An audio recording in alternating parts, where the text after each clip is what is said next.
All right, hello, and welcome to Adventures in Lollygagging. We're going to be playing Delta Green tonight, continuing our Impossible Landscapes campaign. We're starting a little later than normal, so if you're watching this live, if you found us, thank you for coming and finding us and watching us tonight. If you're watching us later on the YouTubes, thank you. Appreciate that as well. We are in part 2 of our Impossible Landscapes campaign, which is relatively new, came out this year for Delta Green, and we're in episode 2. So last episode we did a whole lot of like home scenes, which is we caught up on a lot of stuff about what's been going on in the lives of the agents, and then we kind of started on the new operation. Before we get into that, let me just plug a few things that we're doing here. So we play on Mondays, Fridays, and Saturdays, though tomorrow we actually are going to take the day off because of a holiday weekend here. But on Monday, we'll be back playing Alien. Fridays, we do Delta Green. And then Saturdays, we're doing Worlds Without Number. So we have some other stuff coming down the pike pretty soon. I'm starting to plan a new game that we might start throwing on some other Mondays. So you can go ahead and take a look at that. Bart Grox, thank you for that sub. Thank you. Appreciate it. And Melissa, too, subbing on our own channel. I'll take it. That works for me. Okay. Let's see. So let's go ahead and just do a quick introduction of characters. We won't go too heavily into it. I just want you all, like, when I ask who you are, just tell me like what it's 20 years from when we first met your agent. So it's 2015. That's the biggest shocker between the first part and the second part of this game. So just tell me something about 20 years later characters. So playing Agent Chelsea. Ashley, who are you? I am Agent Chelsea. She had to retire from the FBI. Yeah. And she just kind of like drove down the coast. She landed up somewhere in like Virginia near Kentucky. Mm-hmm. And originally like she was just gonna kind of stay there, but then she got kind of sucked into this book she was studying. She learned some stuff that's kind of creepy, and then but also cool. Then she decided she's gonna clean up crime scenes and low-key become like a park ranger. Nice. That's it. Was the book Find Your Joy by that one woman? What's her name? Where you just get rid of everything? 50 Shades of Grey. Oh, God. Okay. All right. Well, I'm moving on now. So, Long, who plays, what the hell's your name? Agent Vessel. Who are you? Yeah, I'm playing Vessel, and after 20 years, the FBI, he's retired as well. Opened his little bar up, been working from there. Now, I'll ask you a question about old Miles Viles. That's the name of the bar. I wrote it down. Actually, I have a question about Miles, about your character. You say he retired from the FBI. How long ago? Was it like recent, or was it like 10, 15 years ago? Oh, we'll do like maybe like 5 years ago. Okay. Was it a forced retirement? Because everyone at this point, you're in your 50s. Yeah, not forced. Just like got tired of it, sort of, and just went on to do his own thing. Okay. He kept getting pushed more and more into just like desk duty. Fair and enough. Eventually, we're like, you know what? Yeah. Okay. Bar. All right. Bottom row, we've got Agent Album. Derek, who are you? Yeah, Agent Album. Over the 20 years, he's kind of just become, more conspiracy and paranoid. He resigned from NASA at the Goddard Space Flight Center. He basically did that, like, we'll say like 6 months to a year after the events that took place in New York, because the pressure was just too much and just wasn't feeling it anymore. So he's just been, that's Twig in the background. Yeah. So he's just been doing freelance work, whatever jobs he can get, as long as it requires some form of science or computer science, he's able to get stuff done. Okay. And I think you said you ended up in Arizona, right? That's where he burned his vehicle down. He actually doesn't stay in one state for too long. He constantly travels. And you're like, I was like, are you doing some kind of, I was looking through everyone's stuff because trying to get your details. We got to update that before next week because we got to get some of the modern stuff in. I wasn't sure if you had settled in Arizona because I know we made a joke about you maybe teaching or something, but I don't know if we were serious about that or not. So No, yeah, he just has a travel trailer and just goes around Okay. all over the country. Okay. And then finally, we've got Agent Fawn. Melissa, who are you? Yes, Agent Fawn. She's had some family losses in the intervening years. She's consistent, though. She still works for the National Park Service, doing the archaeology stuff. So that's kind of been the same. But yeah, lots of family losses. Her nieces are now in their early 20s. Sisters passed, mom's passed, Okay. burning bridges with friends and former colleagues. Good. Good. You don't need them anyway, right? Okay. So, all right, let's get into this. So let's do the recap. I realized as I was doing the recap, these recaps are getting harder and harder to write because I always write them up for myself to get my head wrapped around like, okay, this is everything we did. So the big recap. If you've never watched this before, these four agents first met in 1995, New York City. They worked on a thing called Operation Alice. They were looking into the disappearance of Abigail Wright in her homestead, the McAllister building. They discovered really crazy unnatural stuff was going on in there, and their solution was to blow the place up, which they did, but they did so almost overzealously.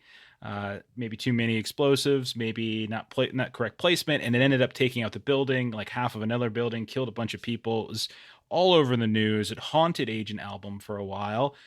It's one of the reasons why Chelsea lost her job, because her FBI cover was, or her actual FBI life was attached to it, and with the shit show that came from her being on the gig that led to this, they just didn't really find it tenable to keep her on the payroll anymore. Now, fortunately for Fawn and Vessel, they were using different names and such, and so they were able to sort of return to their lives. 20 years passed. And like everyone said, Chelsea, she went down 985, hung out in Virginia in a motel for a while, reading some books, including a book that she got from Michelle Van Fitz's apartment, and some others. And then more recently, just a couple days ago, you all, towards the end of August 2015, I think it was like August 28th, 2015, all of you in your various locations around the country received a FedEx envelope. And inside that FedEx envelope was an invitation to a birthday party. Now, on the invitation to the birthday party, there was kind of a green triangle, which was essentially alerting all four of you that this is a summons by Delta Green. Now, despite the fact that the last Operation Alice, went terrible at the end, you all still have been periodically doing work for Delta Green over the course of these 20 years. We don't have to tie into all of what you've did, but you haven't been doing it together for kind of obvious reasons. So the invitation was to a birthday party in Boston on September 1st, which was in, I think, 4 days. And so some of you started breaking the invitation down. I think a few of you started peeling the layers, and you realized that there was a hidden message on the inside that was handwritten, different handwriting than the one on the outside. Didn't really say much. I think it was Vessel who was able to determine that this was just what's called an exemplar, which is just something that law enforcement officials sometimes ask like suspects and other people to handwrite out, to do a handwriting assessment. All of you eventually made your way, and I think that was all we did in terms of examining the invitation. All of you eventually made your way to Boston, did some surveying of a place called the Gateway Bridges Restaurant, where this birthday party was going to take place. A couple of you spoke with Eduardo Riaz, who is the owner and operator of this place, which has been around for like 30 years. So this is a legit restaurant, has Yelp reviews and everything. And as you all were doing your surveillance and going into the night of the Tuesday night of the party, you all kind of ran into each other, and the shock of seeing you all triggered some old memories that didn't sit well with everybody. And then eventually, the person who seems to have sent these invitations showed up as well. A man who would introduce himself as Agent Exeter. And I actually think I have a photo ready to go this time. I didn't have it last time. African American man, late 50s, early 60s, around there. He was a little peculiar at times. Ate looks like he was eating like mints or pills, and he was also smelling horribly of oil and like gasoline, and kind of crinkled a bit when he walked. But when he talked to you all, he gave you all some bits and pieces of information. He gave you the new operation. The operation is India Moon. And specifically, you all are all supposed to investigate the disappearance of 4 group agents, 4 group friendly agents, so Delta Greens type stuff. And they were currently being treated at a psychiatric facility in Boston called the Dorchester House. And they'd gone missing. And they apparently had been investigating something related to an occult book or something like that. That was they came in contact with it. So your job, your operation, as Exeter has explained it, is to investigate them. He gave you a card to a doctor at Delta Green or Group Friendly at the Dorchester House, named Dr. Dallin, and said that you're expected. And also gave you like this old school satellite phone that you can use to contact if there's anything you need, but use it sparingly. And also gave you a photograph of a message that was left in one of the patient's rooms. And that message, again, harkened back to New York, as it said a little kind of poem about, let's see if I got it. I think I have another copy of it, about Abigail Wright. Everything's kind of loading a little slow tonight. But basically, there seems to be some sort of connection. While there, also, Album saw that the restaurant, the Gateway Bridges restaurant, had napkins with this like golden emblazoned logo that he saw when he was investigating Abigail Wright's apartment back in 1995. So he kind of got a little upset, got a little angry, got a little attitude towards Exeter, who initially was fairly calm, but then eventually got up and left. Fawn, you went ahead and you followed him out into his out into the parking lot. You saw him get into a 2010 Ford Escape. You started to follow him. You saw that he had like some kind of parking permit sticker stuff, but you couldn't quite make out exactly what it was. Mm-hmm. Album, you got up and you left the party room. And then Chelsea and Vessel, you hung behind in the room with the things that you were given. So we're going to go ahead and start up with Agent Album. Because as you leave the party room and you start heading through the restaurant to the parking lot, Eduardo Diaz, the owner of the restaurant, sees you, and it looks like he was getting ready to come into the room, and he kind of flags you down. He's like, "Oh, excuse me, pardon me. I was was there something wrong with the facilities? I've tried to stop Mr. Marbus, but he did not listen as I called for him." And you can see he's got looks like a one of those like closed books, almost like a bill. And then he's like, I have his invoice. I wanted to see if everything was all right. What can we do to help you? And he's saying this to you. Yeah. Album will kind of just like look out one of the windows or look out the door to just the hustle and bustle on the streets and say, I don't think it's anything you guys did. I think that friends and family just don't see eye to eye, and it was probably a mistake for me to come here, and perhaps Mr. Marbles. He said Marbles is what he said.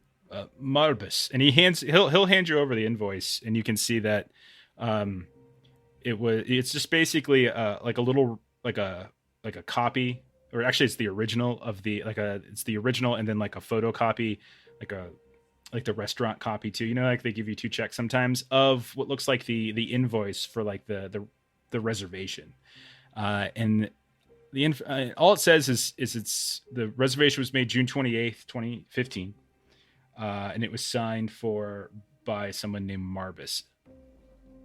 Okay. There is a phone number but no address, and it says it was paid in cash. Like that, but you do not owe us anything in addition. I just wanted to know if I understand family can be very difficult. We love them, surely, but the strongest of emotions often comes into play when they are around. And Alvin will just kind of smirk, and he'll just like take a picture of the invoice with his phone, and just say, "Yeah, that's definitely true. I probably should chip in for this, but I don't think there's places for me. Apologies." It has already been paid for. You've your drinks, the bill that you have at the bar, you definitely need to pay for. And Oh yeah, I paid for those before he went into the party room. okay. And the woman who left chasing after Marbus, she, however, did not pay for her drinks. Could you possibly square that, or should I speak with one of the remaining people in the party room? Alvin will look and say, "Oh, she's under Marbus. So you can just bill it to him." I don't have a credit card for him. He paid in cash. I'm going to need. Okay. Alvin will just hand over whatever amount of money it is, and while he does so, he'll say, "By the way," and he'll like point to like whatever table, if there's a table close by, he'll point and say, "Where do you get your napkins from? The cloth napkins. Very interesting design." Oh, he picks them up. I'm like, oh yes, they're new. We have we've finally worked on getting ourselves some good napkins this year. We've been working. We've had them for a few months now. They you like the look of them? We're quite pleased. I've actually seen that symbol before, so I was very curious. How did you come by it? It's just the initials for the restaurant, GBR. That's it. And that's all it is. There's no fancy. It's just GBR and then like a golden embroidered frame. Right, but it just happened to match with from chapter 1. It's the exact same napkin. What's the vendor? And he says, and he specifically says that we just designed them and started getting them delivered this year. Well, compliments to you. Designed them in house and made them in house. Yes, we designed them. We told the vendor what we wanted. Yes. Well, whoever designed it's got a good eye. It's very catching and very flashy. I like it. Thank you. Appreciate that. Is there anything else I can do for you? Or for Al will just smirk, and he'll assume that Fawn's drinks are a $20 bill's worth, so he'll just slip a 20 in with the invoice and just say, "Nope, I'm out of here. Thank you for your time." And okay. He'll leave the restaurant. Okay. Back in the room, we've got Chelsea and Vessel. You've got missing. You have a couple different things that you were given. You were given a list of names of the missing patients, which I'm showing you now. You were given a satellite phone. There's a random picture of a satellite phone. I don't know who the person is holding it, but that was the picture. So there you go. And then there was a business card for a Dr. Richard F. Dallin, who is the director of the Dorchester House Psychiatric Facility. So those things are there. You just saw Fawn chase after Agent Exeter. You saw Album angrily stomp out of the room. It's just the two of you at this point. What do you want to do? Chelsea wants to call Dr. Richard Dallin and set up an appointment for the morning. Don't forget that it's past 8:00 at night right now. Oh, true. So I'll call first thing in the morning then. Okay. She's just gonna kind of like look at Vessel and be like, "Well, do you want to go over the evidence at mine, or should we just meet someplace tomorrow? Because I'm definitely gonna read through all of this tonight." Yeah. And how long was this room reserved for? Do we know? Okay. So I mean, as the doors, as you're looking at the door, like you see Eduardo Diaz, like he's kind of peeking over to make sure is everything okay. I spoke with your friend, the pale one. He paid for the. He seems to suggest there was a family blow up of some kind. I'm very sorry. Oh, he'll be fine. But was there some sort of dimmer included in this? No, the I'm afraid that the. Yeah, he kind of looks at the invoice he's got here, and he's like, no, it's just the room rental. Oh, well, could we order a dinner? Certainly. And he comes over and he's, what can I get you? Oh, you don't have menu. I can get you menus. Yes. You do have the room for the rest of the evening, so not to go to waste. Oh, thank you. Okay. So I will leave this here, and he just like puts the invoice down. But again, you will have to pay for drinks and food on top of. Oh, this. yeah. Yeah. So, okay. I'll be back. And so he goes and he fetches some menus for you. Oh, we're just gonna stay and get dinner. Yeah. Trying to track down information. And you're like, well, I'm hungry. We're gonna read over our notes. Okay. Okay. So you guys start going. Are you going through things? Are you catching up or? I'm gonna take the time just to work on this case. Yeah, I've got my laptop with me. Okay. And I'll say there's Wi-Fi at the restaurant. Okay. Nice. So yeah, what do you want to do? Why don't I go to Melissa and then you can go back. Waiting on our food. I'm reading. You haven't even ordered yet. Well, that's what I'm asking you. Like, what are you doing? Like, you're working on the case. Spreading some butter on some. What are you doing by working on the case? Like what Chelsea's gonna do is she's gonna start. Sorry, it's the Moderna talking. I just spaced on you. She's gonna like Google the Dorchester house and see what information I can pull up on that. Okay. And then also Dr. Dallin. Okay. Yeah. And what are you going to be doing there, Vessel? Yeah, I'll look into this patient list, see how that's related, what hospital that it's missing from. Well, yeah, they're missing from the Dorchester house. Oh, that's what it is. Yeah. Okay. So all you have with the patient list is literally just a handwritten list in blue ink of like 4 names. That's it. That's all you got.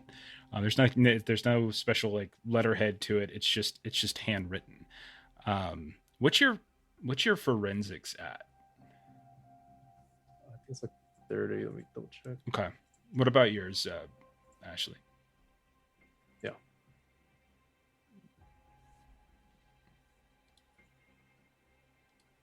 What is yours at, Chelsea? You're muted. Oh, I'm muted. Sorry. My forensics is 26. Okay. All right. So you start looking at the list of names, Vessel, and you notice first of all that the handwriting very clearly matches the handwriting of the inside exemplar from the invitation. Okay, so whoever wrote this list of names is the same person who wrote that gibberish exemplar that was inside the invitation that you guys got when you were summoned to your operation. Chelsea, I'm gonna say that you've got like a bread roll in your mouth that you're like a breadstick, and you're like you just bit half of it off. Uh-huh. And as you're watching, like you kind of and you're looking over the shoulder of Vessel as he's kind of comparing the handwriting. Your hand kind of drops for a moment. Oh God, that was really loud. Your hand kind of drops for a moment as you actually recognize the handwriting from somewhere else. It's from what I think it is. It's from the margins, and everyone was there when you got this book. It's from the margins of the Hydra Mantea, a book that you all discovered while in the McAllister building back in 1995. Whew. Okay. It's just the same handwriting, and again, it's just the margin notes, anything like that. Okay. Okay. Thanks, Derek. Meanwhile, on the mean streets of Boston, Fauna's driving hungry with no dinner in her belly and on the way. So, Fawn, you were trying to tail Agent Exeter out of the restaurant. As far as you know, you did a superb job doing so. Now, my question for you is: are you trying to tail him in a way where you're like trying to remain undetected? Yeah, so I'm doing the thing where you leave like a car in between you. when you're tailing, not the right behind the person with no one else around and where else could you possibly be but Okay. tailing them. Okay. What's lower for you, stealth or driving? I actually looked this up, by the way, to make sure. I'm like, so there is a follow undetected while driving, and the rule is that you roll an opposed test. You would roll either stealth or driving, whichever is lowest, and it's opposed by the target's alertness. My drive is 20. Okay, so roll that. And again, this is contested. Oh shit! You Critical failure. crash into a street pole. It's okay. It's contested. You just pull up to a stop sign and you're right next to him, and you're Just staring at- aggressively staring With at him. binoculars. Just a So at a certain point while you're driving, you you accidentally, as you're trying to, it's probably not your car, it's probably a rental. Yeah. And as you're trying to like turn or you accidentally hit the horn. Perfect. You can't tell if Yeah. he noticed you or not. But you feel like an idiot, obviously, for doing this in a very stealthy fashion. Mm-hmm. But he continues to drive for a while, and eventually, as you drive on, you find yourselves. He kind of goes into a neighborhood of some kind, and like the actual, the traffic begins to thin out a bit as fewer and fewer people. It seems to be going in sort of a residential area. As I'm trying to find where I put that page. 1 second. I slow down and increase the distance between us. Okay. I'm driving with my hands like all the way on the side, so I can't possibly Yeah. accidentally honk the horn again. Yeah, you can roll by that however you want. You already made the roll. I know. Just say it. Okay, so there we go. So he starts he starts driving down what looks like 4th Street. And have you ever lived in Massachusetts before? No, you were a New Yorker, right? Like you live in Maryland, but you spent some time in New York when you went to college, right?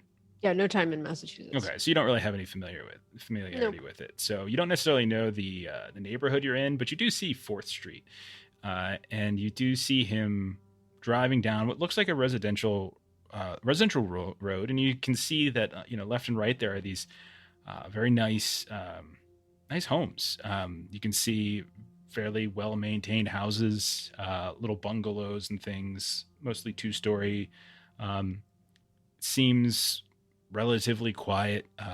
Lights are on here and there, except for one house, and it's the house that he pulls up in. Now at this point it's almost 9:00 at night, but you see him pull up in front of, and I'll say that the headlights reveal this as you can see the house number 919, and you can see him get out, kind of turn the car off a bit, and you do your best to pull up the road. Maybe you flip your headlights off at the last second or something like that. Hopefully he doesn't notice you, whatever. Or maybe you just do a drive by and like curve back around. But you see him go up to the front door, and you see him go inside. Now, what's noticeably different about this home than the others is, first of all, it's incredibly dark, and you wait a couple beats. Like, okay, maybe he just wasn't home, but you never actually see lights come on at any point as you wait like 3, 4, 5 minutes. And judging just from the headlights that you have and from the ambient light coming from some of the other homes on the street and street lamps, things like that, this is the lawn area is not as well maintained as some of the other places, but it does seem like a 2-story bungalow, kind of on an uneven plot of land a little bit. Mm-hmm. That's about it. What do you want to do? So I do want to kind of pull up. So I'm gonna, like you said, kind of go past and then loop and kind of come back around to where I can kind of keep an eye on it, but I'm down the street on the opposite side of the road a little bit. Fair enough. And then I want to try to do some searching on my phone to see if I can look for that address and see if there are any names attached to that address. Okay. Yeah, go ahead. Roll computer science. I don't have it. Well, you don't know how to use a phone. Let's see. So you're just trying to like look up the address. Yeah, so I'm just doing a basic Google search just to see, if, sometimes you'll have name. If you search an address, sometimes you'll see names that are attached to that address. Okay. Get a nice realtor.com advertisement. Let me see. You just want to see. That was my other thought too. Is like, does this address show up in Zillow? You're just trying to see if like you just Google the address, if that should. I'm just gonna quickly Google our address, Melissa, and see if our name shows up on it. And if that does, then maybe you find that information. All right. So chat can also help you check what's your address. Yeah. Nice try. Yeah, thanks. Nice try, buddy. Yeah, I just looked it up. Realtor.com, Zillow, Realty Track, White Pages. All of them have. Oh my God, there's some pictures of our house. Oh, those are the previous owners, though. Oh, they had a TV there. I'm sorry, I'm totally getting off track here. You do not find a name. But you do, once you start punching it in, you'll find out that this is 919 4th Street. It's in the Medford neighborhood of Massachusetts. And you'll get a zip code 02153. But that is literally only coming up from like, if you're just Google searching it like this, all you're getting is basically realtor type stuff. That's it. Alrighty. I am not on my own going to try to enter this home. I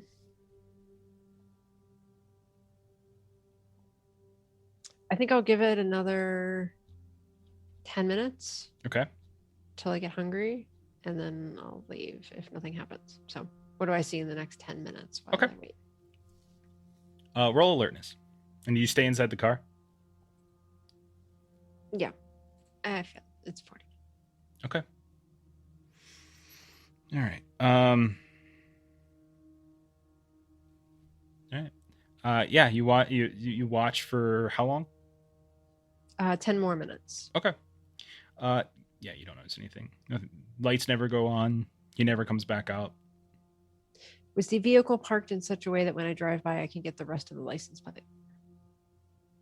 I'm gonna say if you want to do anything like that, I want you to get out of the car and then roll stealth to try to get up and see what you can see at the car.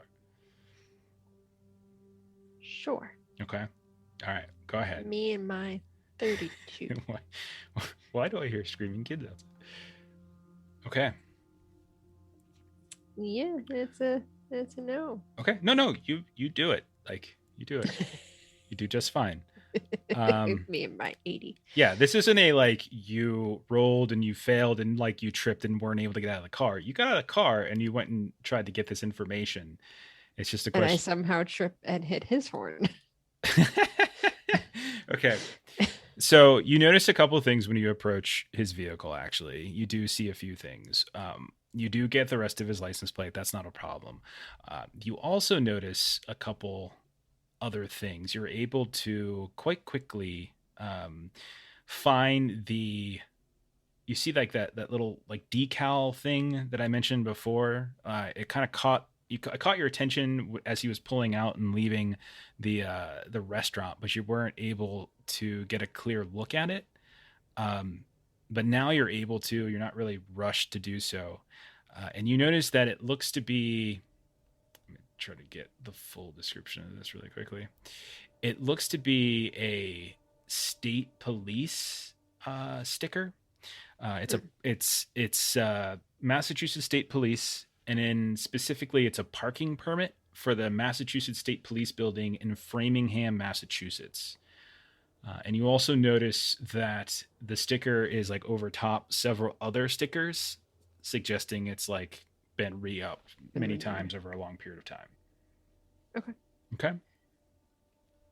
Do I see anything in the back seat? Front seat? You do, in fact, see that there appears to be like a box in the back. in like the hatchback area of the escape, and some papers and stuff. It's hard to tell exactly what they are because the back of the vehicle, as you well know, has some tinted windows. So and plus it's dark at night. So how would you go about trying to see better or get in there or anything like that? Cell phone flashlight. Okay. So happy to be in 2015. I know, right? So so in the middle of the dark on this person's driveway next to his car. I do nothing suspicious looking at all. At this point, past 10 o'clock at night, you pull out your cell phone and you start peering into the back of his truck. And you notice that there is an oil-stained cardboard box that appears to have been smashed a bit.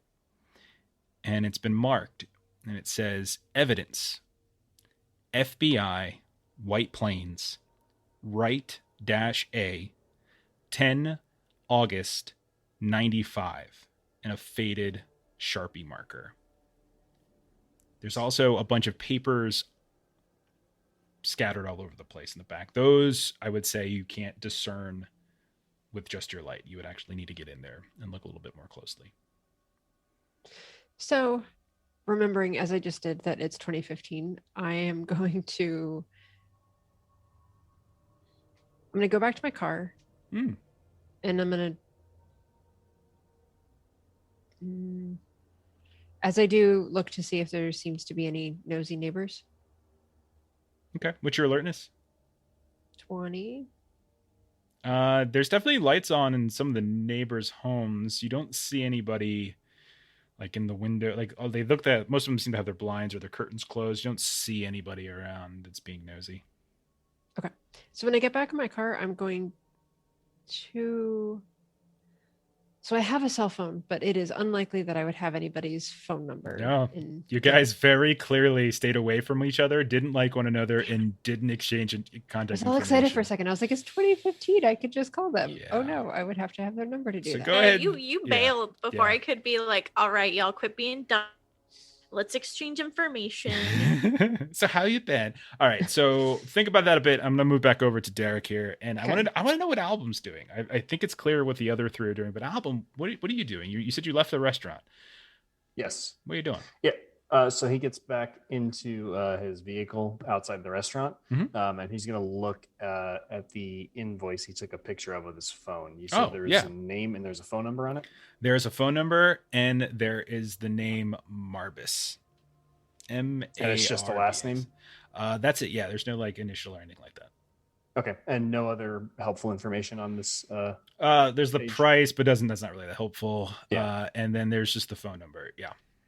He'll look up the phone number online on like US phone book and see who owns the number. Do you have computer science? Yes. Okay, go ahead and roll computer science to see if you can get a... This isn't just a Google search now. Now you're trying to like kind of go through it a little bit further. Sure. Okay. Success. You do, in fact, it takes a little doing. It takes you a little longer than you probably would have thought, but you do, in fact, find a name. You see that the number is associated with someone by the name of Elias Barbas. You're able to look around a little bit, and you find basically a couple, LinkedIn profile and stuff like that. You get some basic credentials. It seems like this number is associated with a person who works with the Massachusetts State Police. You also have a couple email addresses, and you at some point find a photo, and the photo very much matches the man that you just met. He doesn't seem to have any other social media accounts. You can't find him on Facebook, Twitter, anything like that. But that's, basically that's all you get. What else would you like to do? We'll say that probably took about 20 minutes, 30 minutes of just like going from this site to that site, this site to this site, kind of tracking things down. It wasn't that it was hidden so much as like, it's privacy stuff. So it takes a little time. Yeah. Album will have had, in looking, this information up, will have had time to cool down from the shock of seeing all of his old employee or coworkers. He'll have been looking up periodically at the restaurant to see if he ever saw Vessel or Chelsea come out, and Sure. obviously not. They right? have not. No. So after getting this information, he'll kind of just like jot it down on a like a sticky note or just some lined notebook paper or whatever, tear it off and bring it back inside and walk back into the room to see if they're into the restaurant to see if they're still in that room. Okay. As you walk in, you can see the restaurant owner looks at you and sort of smiles and gives you a thumbs up, thinking like, oh, he's trying to make it work with his family or whatever. And you make it into the back and you can see that they're, both Chelsea and Vessel, they're kind of going, they have some stuff splayed out in front of them. Chelsea's got her laptop out and currently they're looking at like a couple different bits of writing as you walk in. So what do the three of you want to do? Hey, we knew you'd be back. We ordered for you right there. Album is just gonna kind of like walk up to the table and throw the piece of paper down and say, well, it looks like the person who brought us here works for, you said they were a police officer, right? Massachusetts State Police. You have, it looks like he has it, like according to his LinkedIn profile, which you're able to find, has contact number and stuff. Also seems to be, he has a history of the Massachusetts State Police, and he does seem to have both a personal email address and a Massachusetts State Police email address, suggesting that it's official, like he works for them. Okay, so yeah, Album will just kind of say like, yeah, wasn't sure if this was some kind of prank or just someone who's good at finding information, but this guy apparently is a state officer that relayed this information to us. Of course, he made the reservation under an alias, but figure this might be helpful. And Album will just kind of sit back down and then look around the table, realizing there's nothing there, and then he's like, I'm gonna go get a drink, and he goes to the bar real quick. Fair enough. Okay. Then Chelsea and Vessel, what are you guys doing? I want to look up the Dorchester house. Oh yeah, sure. Public information I can get about it. Okay, no problem. All right, so you start digging into the Dorchester house. You just do basic. Are you just doing like basic Google search stuff? Yeah. We'll just start there. So just doing basic Google searching. You get the homepage. It seems to be a fully accredited psychiatric facility that specifically focuses on the treatment of violent mental illness. It says that as part of its mission statement, it focuses on patients in high-risk groups such as military veterans, the medical field, law enforcement, and fire and rescue. It was founded in 1989 by Dr. Richard Dallin, the name on the card that you were given by Agent Exeter, and was funded by a grant from the St. Dymphna Foundation. Otherwise, it's self-funded. Seems to have a very sterling reputation for being state-of-the-art and good at what it does. That's just sort of like the basics that you get from a Google search. Then she would go further and she would look and see if there's any like released public or maybe not released, but like blueprints of like what the actual like facility has, like the floors and who created the building. Okay. In terms of like the blueprints, you do not find anything like that. Okay. At the same time, you probably don't find that all that strange. It is a mental psychiatric facility for violent group members. It's probably not the type of thing where they're going to publicly put out their floor plan. And then what was the second question? I'm basically just paranoid and I want to make sure. No. I just forgot. Garibaldi didn't make the building. Oh, the history of the building itself. Okay. Okay. I think I got a few bits on that too, now that I think about it. I'm just trying to remember where I put them. Some stuff that's kind of split up. Okay, so yeah, you look into it some more. Roll a computer science. Sure.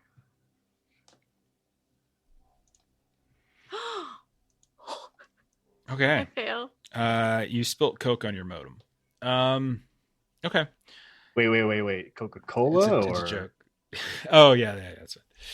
Okay, so you get a couple bits and pieces here and there. You get a little bit of the history, but not a ton. It's an older building. It's been around since since apparently it was the Boston Catholic Archdiocese used to have a boys' school there, way like 100 years ago type of thing. It's been used for different things here and there, and it was like a gymnasium at some point. A gym. It was closed for a bit, fell into disrepair. Eventually, it started to get back in when the Dallin Company purchased it in '86, and it looks like it's just been under his ownership since, or that group's ownership since. It's been through a couple different renovations. That's about it. Okie dokie. Okay, Vessel, what are you doing? Yeah, remind me how much we know about these patients? So what he told you was that like the specific facts that you know is that they are part of the group, so to speak, and that they were apparently being treated there. But they were being treated there following some kind of mission or some kind of operation that had to do with an occult book. So the operator is apparently, according to Exeter, before their treatment or incarceration, they came in contact with a book known to have unnatural properties. And are these like their real names or just like agent names? Do we know that? You do not know that. Those are the only names you were given. Okay. How about Hey, whoever's further? keyboard's going crazy, can you mute? I'm so sorry. If you're not talking, so we don't hear it. Go ahead again, Lon. just how about looking further into the names? Like, does anything come up if you search them up? You want to like just Google search? Like, what kind of? What are we talking about? What do we want to look for? You tell me. Oh, the internet, I guess. The internet. Can you be more specific in terms of like the internet? What kind of databases are we talking about? Do you still have access to your FBI database? Not if he retired like 5-6 years ago. The retirement login. We get it whenever. He probably didn't even have. He probably couldn't even log in back then. He's in his 50s. Okay. Yeah, I'll just Google search. Okay. You just do basic Google search. Sure. You look up some names. You find some sort of like basic LinkedIn type profiles of people. You notice, let me see. I can do this. Hang on. I have too many windows open again. All right. So there's 4 names: Thomas Howe, Kim Plaslad, Cal Diasa, and Ray Billabas. When you start looking him up, you find again sort of LinkedIn profiles, like professional pages, directory stuff. None of it really stands out too much. One of them looks like to be from New Jersey, another's from DC, one's from Philadelphia, one's from Atlanta. You get some like employment stuff here and there. You start, taking screenshots or saving files or bookmarking pages and stuff here and there, no problem. Looks like one of them was a former FBI agent like yourself. One of them was apparently in the DEA. Another seems to have been working at Temple, and another seems to be a medical professional, or was a medical professional at the Emory St. Joseph's Hospital in Atlanta. But you don't really find anything. Like nothing kind of stands out. Everything's very plain. Nothing juicy. Go ahead and roll an int times 5.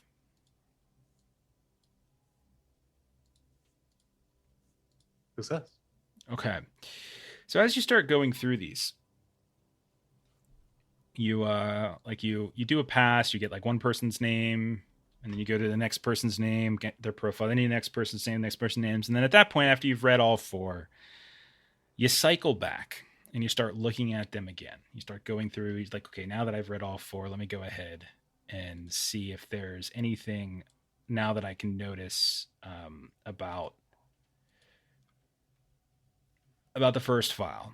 So you go back to the first file, and as you're paying attention to it, you notice, like, as part of like their LinkedIn profile, there's like suddenly like this extra line at the bottom that you didn't see before, and you see it now.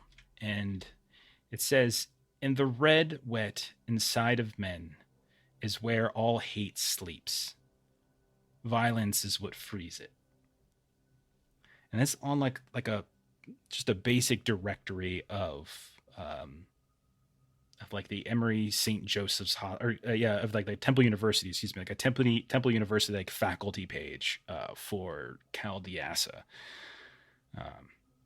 And you were like kind of going through the different lists, and like now you cycle back and you look, and it's just like they had some basics, like these are the courses taught, blah blah blah blah blah, and then suddenly at the very bottom, there's this line that you didn't see before. What happens if I search that exact line? Okay, so you just Google search that exact line, and you don't find anything. I'll bring it up and see if Chelsea has like read anything like this before. Chelsea.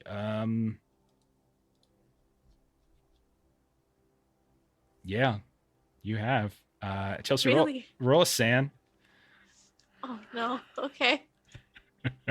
He just killed you. Oh boy. Okay. Is this helplessness? No. Is this violence? No. Fuck. It's what's it called? Unnatural. Oh no, it's helplessness. I'm sorry, I was wrong. It is helplessness. Okay. So you're gonna take 4 points of sanity damage. 4? Oh, That's what I said. As you realize where you know this from. It's from the play. Yep. Okay. Do you have Hold any on. disorders for 2 or more at once? Oh yeah. Do you have any disorders? No, but I was supposed to get one yesterday. Okay. Or the last time we played. Indeed. That's an interesting question then. Do you remember what it What was do you mean for 2 at once? do you remember that do you remember what triggered you? Like what caused your It breaking was just point? during my scene Okay. for At home scenes. yeah, Okay. Do you remember what it was that the book. okay, so you're reading through the book? Yeah. How interesting. All right. So 1 second. I can get this up pretty fast. I know Album's got the page number I need somewhere. Actually, I was just saying some of the disorders are specifically like if you lose 2 or more sanity at once, then something happens. Oh, okay. Melissa wants to hurt me. Got it. I do too. I want you to join in the fun of all of these disorders and what happens. What was the 4th name? We had Thomas, Ray, Kim, and who? Yeah, there's you guys should yeah, have there's an evidence page of it. Yeah, you Oh, guys should okay, have never mind. access to that kind of stuff How? now. Okay. So that would have been okay. Let's see, what haven't we done yet? We've done enclosure related. We've done depersonalization.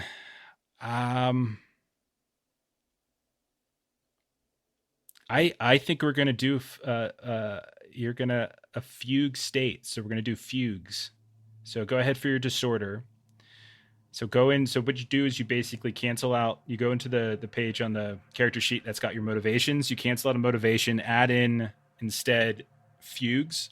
So whenever you suffer temporary insanity, Okay. or you reach or reaching the breaking point causes your agent to shut down into catatonia or wander off in an unconnected daze. Now you only took 4 points of sanity damage, so you do not actually hit.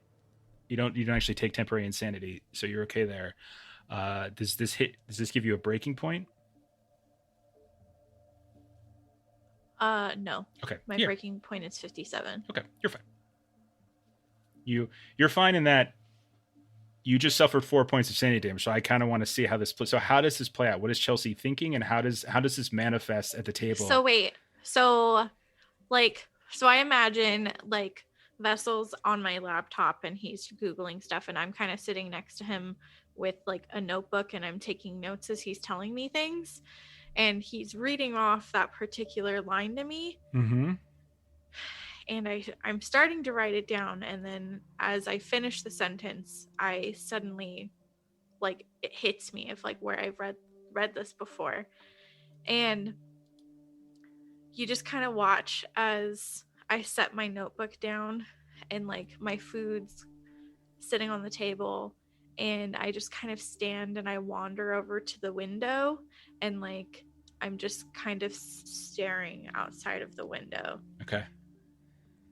Just recalling everything like weird about the play, the everything crazy that happened in 1995. Like I'm just kind of rehashing through everything and just Okay. Vessel, what are you doing as you see her get up and walk away from you? Yeah, I'll call out to her like, Chelsea, everything all right? Just try to get her attention. yeah, it's She's just kind of lost in thought. yeah, I'm just Okay. thinking it's cool. And We'll just let her be, then nothing Alright. hurtful is happening. So then what are you doing? Right. I'll So you move cycled- along. What's that? So you cycled back and there's this extra line. Yeah, I'm not sure what else to do with it, so I'll just have it written down then. Okay. And then the final thing is I'll look at, I think that's a message, a photo of a message. Yeah. I'll just like examine that a little bit. Okay. more. I mean, from what you can, so you take a look at the message that was written, and on the patient's, one of the patient's walls of a room, and it mentions Abigail Wright. You know, like that's the thing that jumps out, like for great certainty. Beyond that, though, there's nothing really here that you're sure of. You would guess that maybe that's blood. You would guess that's what it was written in.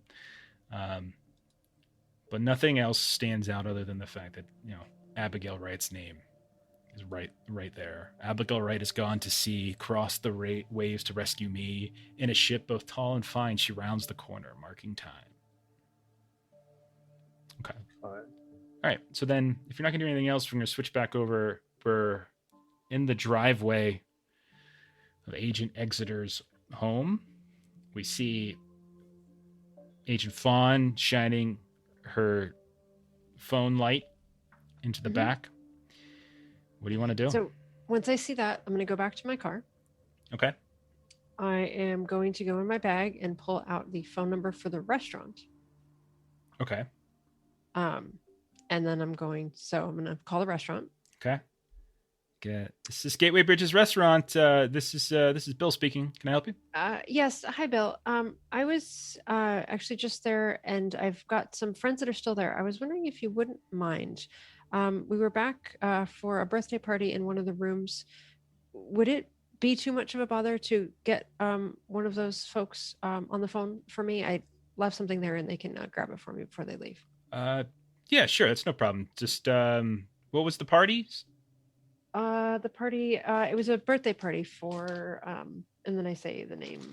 Okay, Zioloni is the name, or Yes. Zioloni. Okay. Yes. Yeah. No problem. I think there's still a few people here. One second. And what is it you wanted? You wanted them to? Yeah, could I just speak to one of them? Just Oh, for a quick second? sure. Oh, hey, one of them's actually right at the bar here. Hey, sir, and there's Album who's getting a drink. There's someone on here. You're with the Zioloni party, right? The birthday party in the back. Yeah. Yeah, there's someone on the phone here looking to talk to one of you. It's a woman, says she was here earlier, forgot something. And yeah, Album will Yeah, take hands the it over. phone. Immediately begins Liam Neeson. I don't know who you are. how you learn to contact Roll a me. sanity test there, Fawn, for violence. Will just very hesitantly say, yes. Album, it's fun. Oh, what, where are you? So I followed Exeter. Okay. To what seems to be his house. Looks like he's a cop, but Yes, he in is. Okay. In the back of his SUV is a box of FBI evidence regarding Abigail Wright. Did he give it to you? No. He went in the house. I went and looked in the car. But since I'm the only one here, Does he know you're outside his house? I'm gonna hope not. Right. So let me understand this, or let me make sure I Mhm, understand. You mhm. followed a cop. You Mhm. don't know if he noticed you followed him. Mm-hmm. Are you wanting this box of belongings? Well, yeah, this seems like important information for us to have. If it were important, wouldn't he have given it to us? I'm not so sure that's how everything works. Fair point. Are You, if anyone, should know that not everything gets done as it should. Wait, is this a personal attack against Alvin? No, Hold on a more sec. just the conspiracy side of like I we was don't like, I always didn't get all mean the to blow up information. several buildings. Okay, I just made the bombs. Alvin's just gonna say, "Do you need me to come to where you are?" Or I mean, did you guys just stay and eat dinner? I mean, like I went after well, him. the and two then clowns what? in there did. I looked up the cop, found out he's a cop, and then realized I didn't have much more to go off of, and came back inside to get a drink because this is a bit much. Okay, well, I'm just kind of hanging out, I'll come to you. and maybe the other two might want to, or can you? I don't know. I'll give Bring me them. a burger or something, because I think I'm kind of hungry. Alvin will steal some peanuts from the bar. That'll be a sufficient stole it? substitute, I'm sure. Bill pulls out a gun. No, ain't none of that in here, buddy. Okay, yeah. Fair enough. Okay. Do you hang up? Yes. Okay. Yeah, Alvin will say I'll be there. Well, first Alvin's like, so where is he? Or what's your location? So, and she'll You just have the ask address. for your phone numbers to text it to you. You have the address. Okay. Yeah, that's fine. Alvin does actually not give his phone number. He's like, give me your phone number and I'll contact you. God, you're such a pain in the ass. I have to do things a certain way to stay off the grid. Click. Okay. I'm proud of you. You didn't mention the $20 I owe you. Okay. Shit. So, can you roll a stealth, please, Agent Fawn? Sure. I failed. Thank you. I'm just going to slide the Slim Jim, cracks the window. All right. What you rolling? Nothing. I'm gonna worry about it. How many bullets are in the revolver? Okay. So, is there anything So else I'm you just want to gonna do? I'm gonna stay put at this point and see if we can. Okay. So Album, you go back into the room. You see Agent Chelsea staring like a 1990s album cover out the glass windows of this. My tea's gone cold and wondering why. Okay, what are we doing? Album's just gonna kind of like walk in with his drink, but he now cannot drink because he has to drive somewhere and does not drink and drive. So he's gonna look over. He's gonna You're look gonna at wait Vessel. an hour for the drink to like clear. Well, he your didn't even system drink it. to He just drive? got it, and then he's like, "All right, I got to bring peanuts and myself over to Fawn." So he's got a pocket full of peanuts. He looks at Vessel and points over to Chelsea, and he's like, "She need this. Looks like she needs this more than I do." Walks over, kind of just like thrusts the glass into Chelsea's hand, and then he's like, "I gotta go meet up with Fawn. She's trying to break into a cop car, and she thinks that the cop doesn't actually know that she followed him. So probably not going to work out that great. I need both of your phone numbers." Do the old switcheroo. Yeah. If you hand me your phone, I like plug my phone number in for you. Yeah. I think Album does not give his phone number to either of you. He's like, "I'll contact you. I have to stay off the grid." Do you have this- Fawn's phone number at least? Could I? I have the address that she's at. She called the restaurant because she didn't have, which is actually pretty. I have to hand it to her. That was pretty clever. But no, I don't have her number yet. I'll give it to you once I have it. Okay. But I have to get. I'm not using my personal phone for any of this stuff. Well, could I have your burner phone number at least? I don't know it. Album doesn't even use a Such burner pain phone. in the ass. Album doesn't use a burner phone. He has he's got like all kinds of VPN set up and like fire. He's got a whole thing going. We're gonna get you a burner phone later. Album's like this episode brought to you by Overlord VPN. Let the tendril of safety reach out and protect your data from all those out there. Hey, I'll take a sponsor. I don't mind. Okay. So We're trying to get VPN. Chuck gets trying to get bad, right?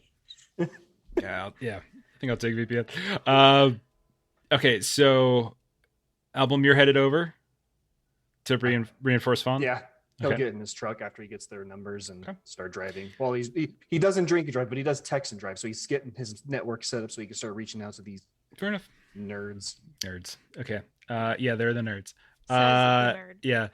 Chelsea and Vessel, what do you guys do now that you have all this new info? What do you guys want to do? Yeah, I think we'll reconcile for tonight and then pick it up in the morning, call his doctor. Okay. Or I will at least. Okay. So you're done?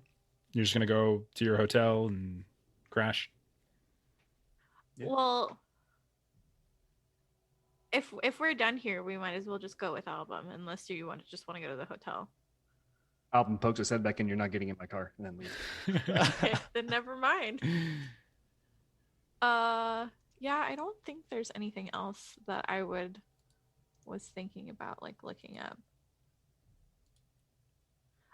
How far away is the 48 Norwood Street from us? Like Oh, you're talking about the Dorchester. it's not that far. You can get there within reason.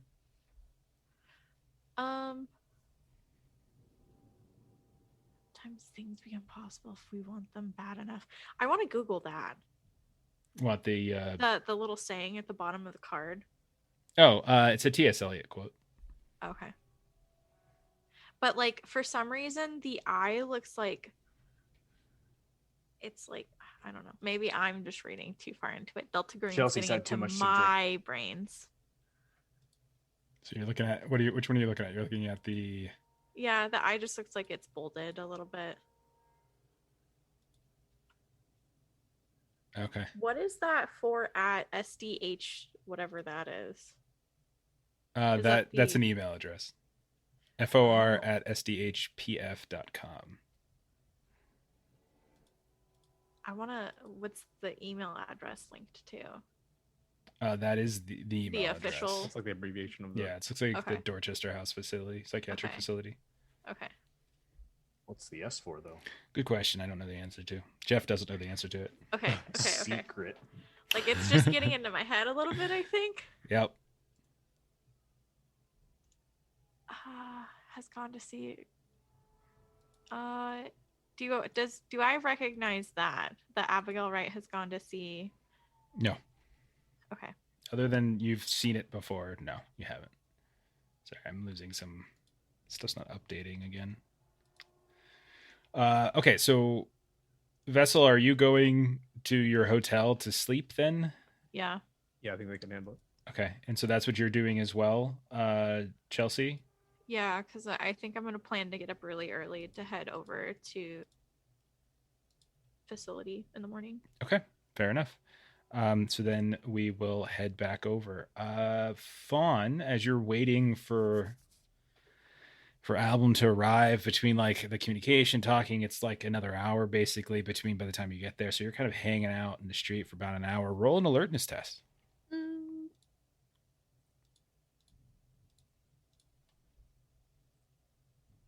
Hey, I succeeded at a roll. Okay.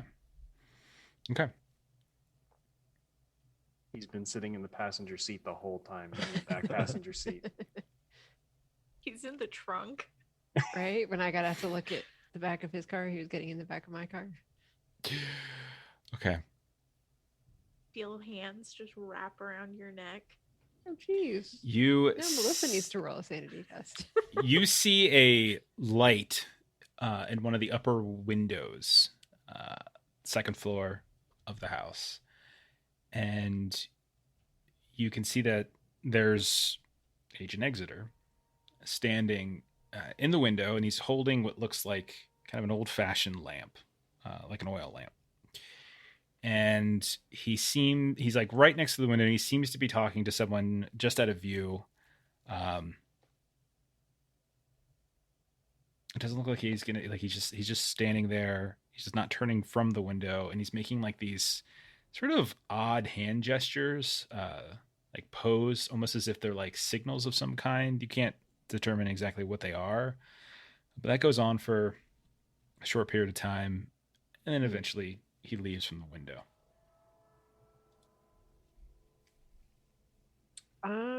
I'm gonna stay in my car because if I get out of the car, if he happens to turn around, that's gonna be bad. Okay. All right. Keeping an eye on the street Mhm. for any, neighbors walking dogs or kids You're out in playing or danger. anything like that. Okay. Yeah. You don't seem to notice anything. No. All right. A little while later, I get hungrier and hungrier. you see a truck pull up down the road. And as it passes by where you've parked, you catch a glimpse of Agent Album in the driver's seat.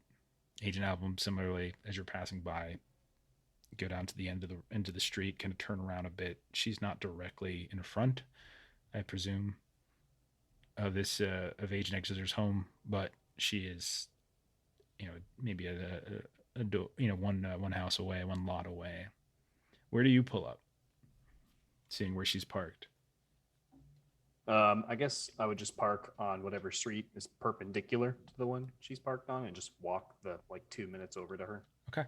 And you do. I stopped on the way and picked up McDonald's for her. Okay. Just a cheap dollar menu burger and fries. Fair 'Cause enough. She's already cost me $20. As you walk down the street and you kind of come up to the driver's side, or excuse me, the passenger side of her vehicle, knock on the window and stuff, can you roll a stealth test for me? Stealth rolls have been going so well so far. Yes, with my 10 stealth, I'm very sneaky. I kick a curb and shout "motherfucker" at the top of my lungs. Okay. Jeez.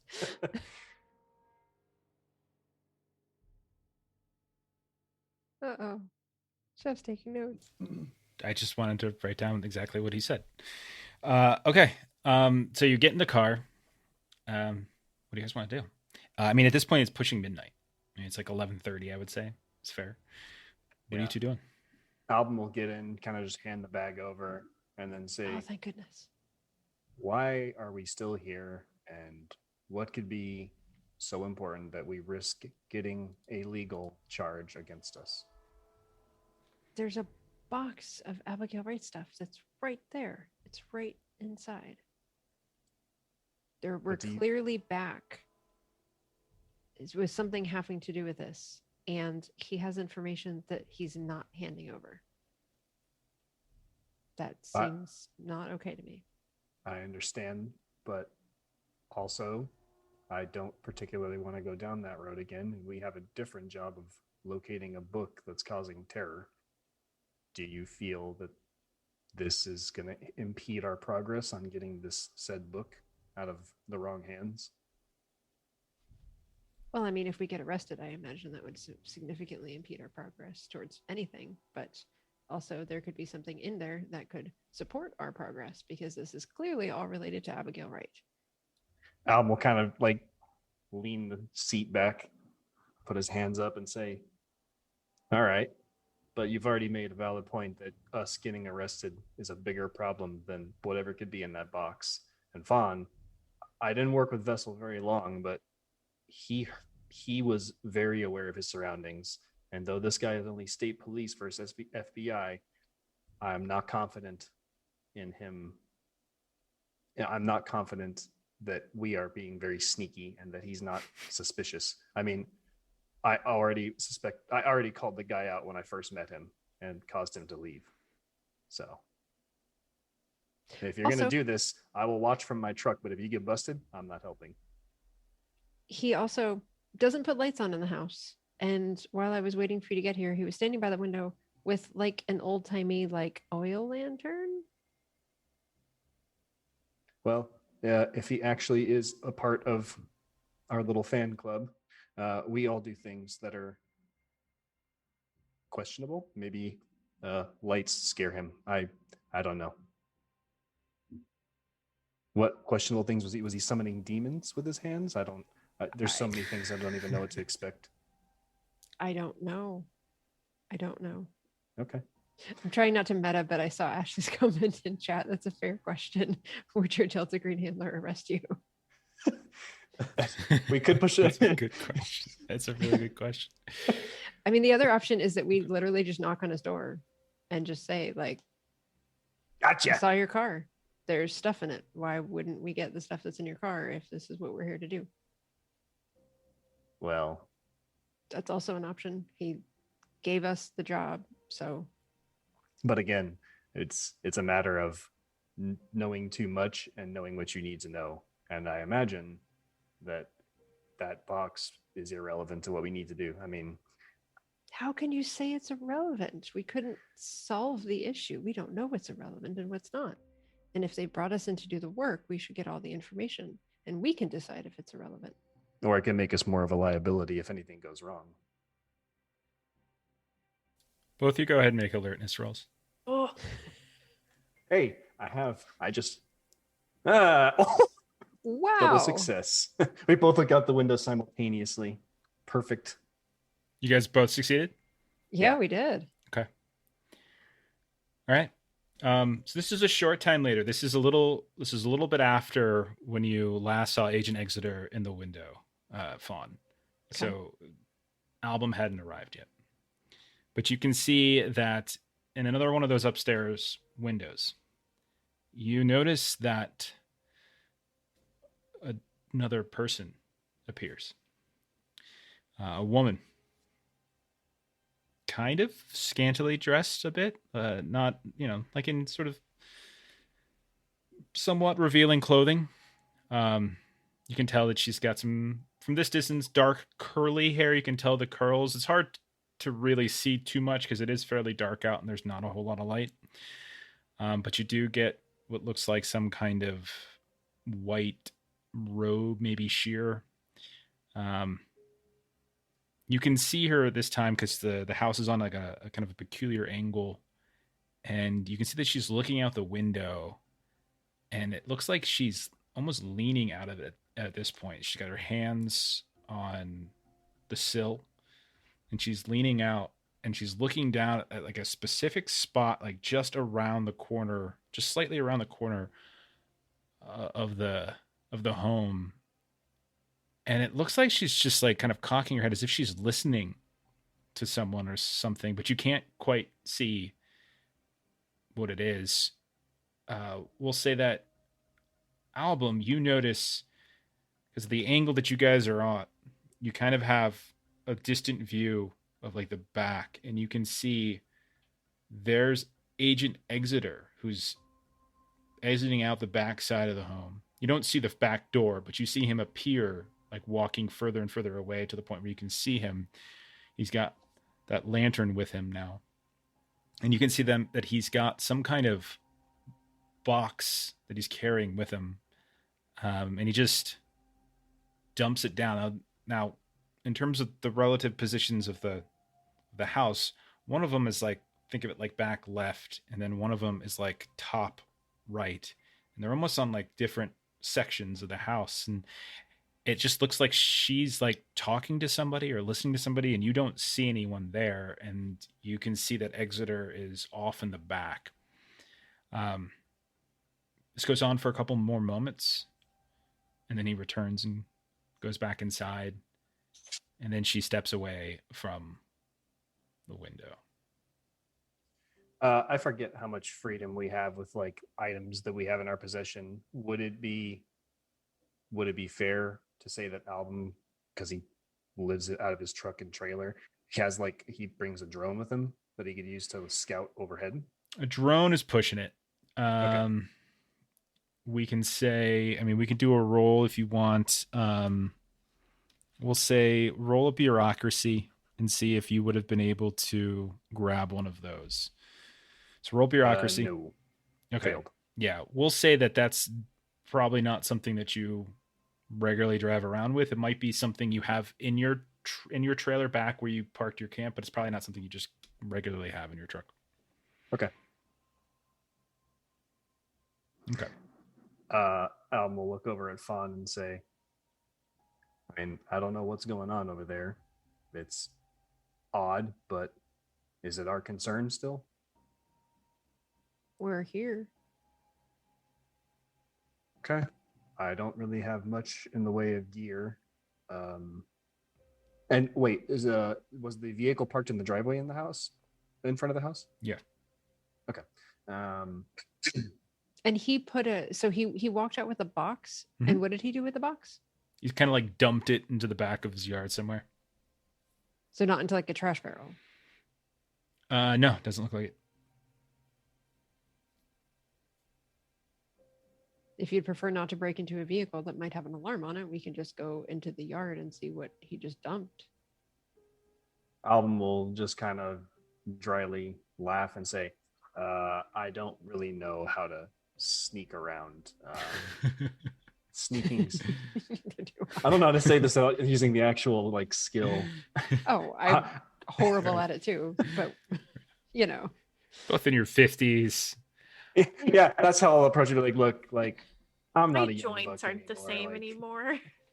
It's if almost I hunch down, I'm never Yeah. going to stand up again. I will say at this point it's basically midnight, and you can see that most of the lights on the street and the other homes have started to go off. So it's actually gotten darker and darker, and there's still no light other than the periodic appearance of a lantern or a lamp or something like that in the window, or being carried out to the back by Agent Exeter, by this other woman. So it's a little bit darker than when you first arrived on the street. So am I interpreting this right that you two are going to get out and do some scoping on foot? Is that what's happening? I would Yeah. like to do that. Okay.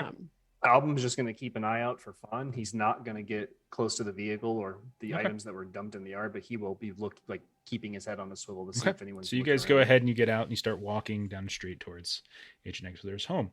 Let's go over to the various hotel rooms of Chelsea and Agent Vessel. Okay. Agent Vessel, I know that you said before you got a storage unit. Did you also? I assume you also got a hotel room. Mhm. I Nothing. think it was no- like a hotel inn or something. okay, nothing special. Just no, Yeah. yeah, it's not a problem. Is there anything you're doing before you turn in for the night?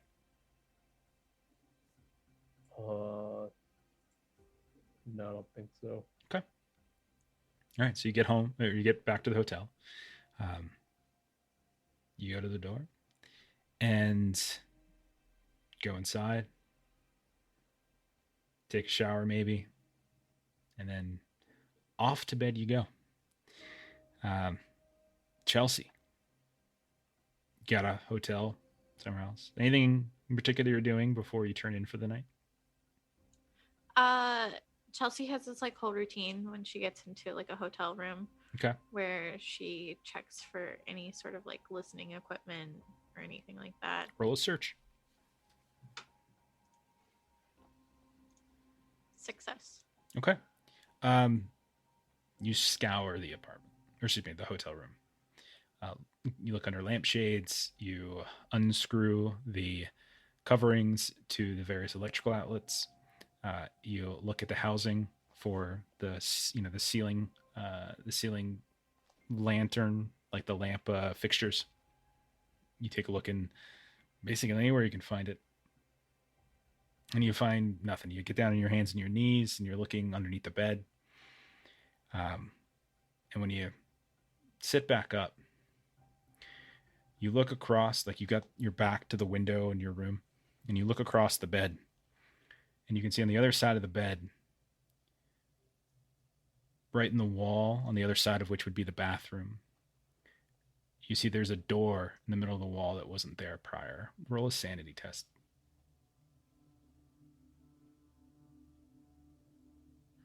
Failure. All right. That's a shame, Ashley. I really liked your character. She's spirited. Take 3 points of sanity damage. You stand there, And you know that to get into the hotel, you open the door. Immediately to your right is a door that goes into the bathroom. And then right next to that is a door that has a little closet. And then it kind of opens up and you can see your bed. You can see the window across the way. And then the wall on the opposite of the window on the other side of the bedroom was blank. It was just a blank wall. And now there's a door. You hear the handle begin to jiggle as if somebody's trying to open it. And you can start to hear bit by bit thump, thump, as if somebody is trying to break the door down.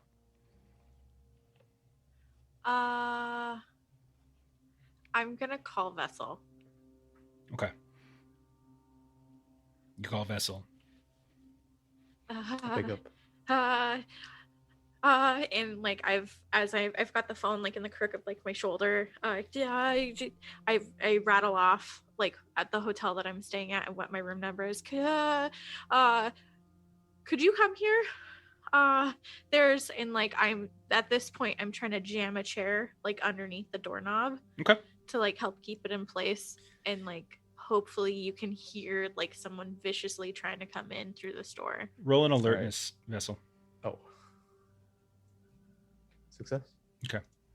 You don't hear anything. I won't ask any questions, but I'll head There's over someone as soon as trying to get possible. into my room and then just get here as soon as you can. Just as soon as you can. And then I hang up. Okay. All right. Do you know where she's at, Vessel? Oh, she just told me, then yeah. Did she? Yeah, I thought I heard her say. Okay. She put the All hood right, on. you tell her where Then it I is? gave Okay. yeah. Fair enough. No, it's fine. I might have missed it. It's okay. Okay. So you drive over. Okay. I thought you were going next level of like she spoke nonsense and didn't actually. Yeah, like I actually wasn't be actually. I was like, "What, Jeff?" You arrive at a porta potty off of a hiking trail. What do you do? I think I'm dumping it. You can go ahead and roll drive, and then I would like Chelsea. You just suffered 3 points of sanity damage. Yeah. You just put a chair underneath a door in the wall that appeared that wasn't there before, and there's something on the other side trying to knock it down. Yeah.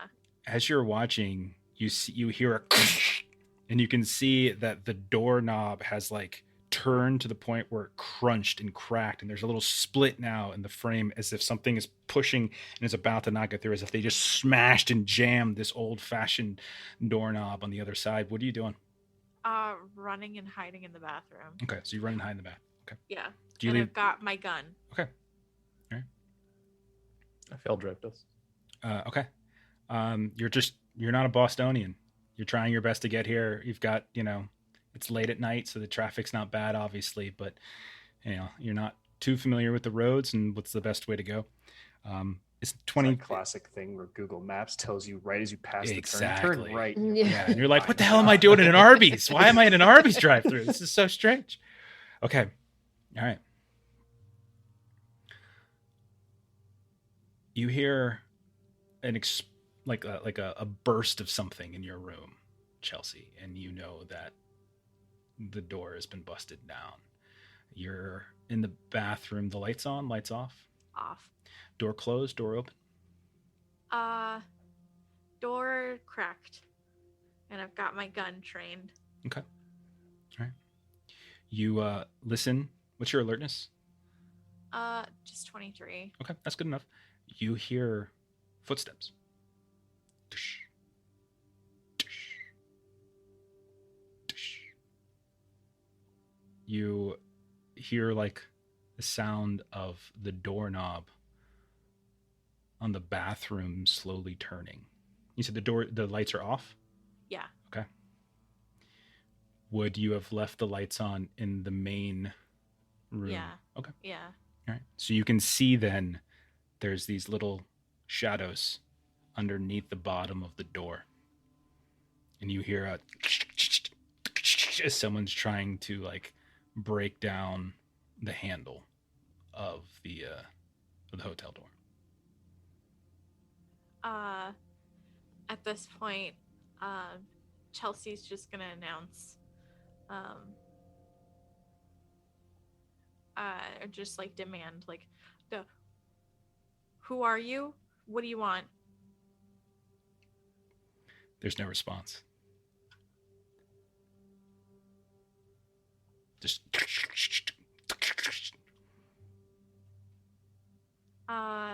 She's just gonna wait. She's just gonna wait. so again, you hear the familiar sound of as something is like breaking at the doorknob. And they succeed as you hear the clink as something falls onto the tile of the bathroom and the door swings open and you see the silhouette of a figure carrying something in their hand. You're not sure what it is as they step forward into the darkness of the bathroom. What do you do? I yell at them to stop or I'm gonna shoot. Okay. Is that all you want to do? If they don't stop, I'm going to shoot. Okay, that's better. They take a step and you hear the foot go down on the tile of the bathroom. Go ahead and roll to fire. Okay. Firearm. Yeah, fire. Oh fuck. Okay, you fire. And my hand's just shaking so bad. Okay. You see as they don't like you fire and like you're like missing, you hear like the thud of a bullet against the wall behind them, and they don't even go for you. Like in all you can see is like silhouette. Okay. You see them just reach back and slowly close the door of the bathroom until it's pitch black in here. Vessel, you show up in the parking lot of the hotel and you get out. It's quiet. There's not many people up and about. It's got to be midnight, 12:30, something like that. You hustle into the lobby. You can see that there's a person at the desk. There's a couple people that are like drink. It looks like they have drinks over by like the lobby bar. They're kind of closing that down too. Did you get her room number? Yeah. Okay. I'll go find it. Okay. And then I'll listen for anything. Okay. You go and you get into the elevator. You go up. You hear ding, ding, ding. Door opens up, and you're on this hallway. You look to the left. You look to the right, and you hear a gunshot. And a second, and then a third, and then a fourth. A whole clip is emptied. I'll rush to where that is happening. Okay. You rush over. You can see there's the door. Matches her room number. You don't have a key. What do you do? I'll knock first. See if she'll answer. You knock first. Okay.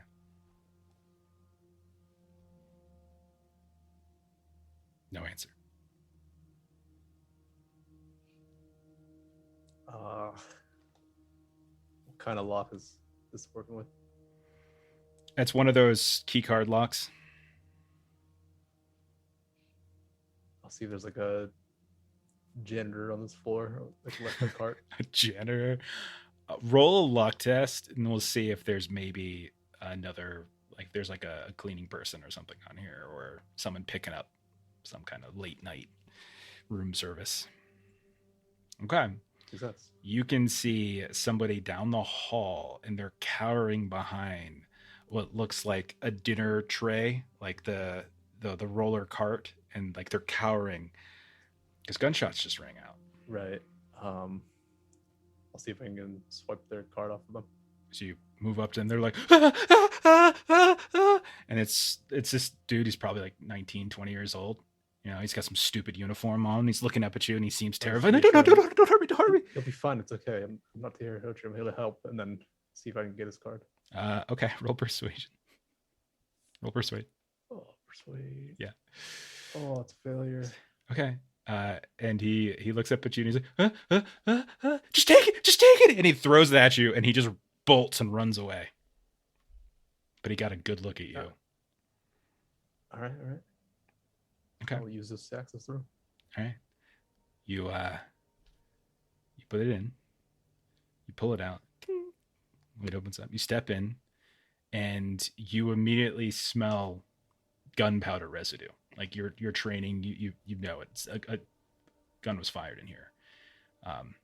You can see that the door to the bathroom is closed immediately on your right. There's no light at all in the entirety of this hotel room. Everything's pitch black as you walk in. Oh, I'll see if I can find a switch. Okay. You easy done. You flip it on. It kind of flickers a little bit, like, and then it comes on. Call out, Chelsea, you in here? Okay. No response. I'll start looking for them Okay. Where do you look for her? in the immediate room, and then if not, it's any closed doors. Okay. You look in the main room of the hotel. You can see there's the bed. It's got a couple of her things on top of it. Her suitcase is opened off on one of the little like suitcase stands, travel stands off to the side. The curtains have been drawn. Air conditioner is still going. You can see what looks like she probably has like a water bottle or something on the nightstand. Looks like she has some of the files. Maybe you guys split them that Agent Exeter gave you. You don't see her in the main room of the hotel. There's a closet. There's a bathroom.